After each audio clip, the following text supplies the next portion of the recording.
Nijar ta ba da gudunmuwar tankokin man fetur har guda 82 ga kasar Mali.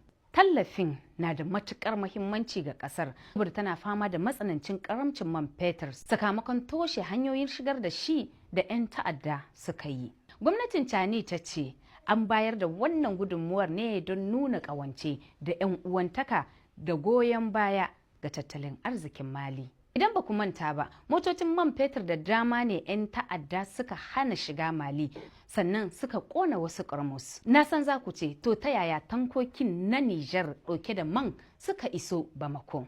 Motocin sun yi doguwar tafiya da ta ɗauki kusan kwanaki 21, inda suka kwashe kilomita 1,400 daga Nijar kafin isa Bamako. Wannan dogon lokacin ya nuna cewa an bi hanyoyi ne da ke da tsaro, sannan an yi tafiya ana hutawa saboda tabbatar da amincin kayan da aka ɗauka. Babban dalilin samun nasarar ma shine jami'an tsaro sun yi wa tankokin man jerin gwanon rakiya ta musamman.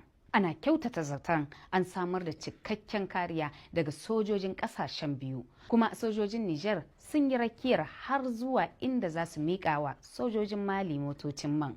Matakin dai ya burge 'yan ƙasar Mali.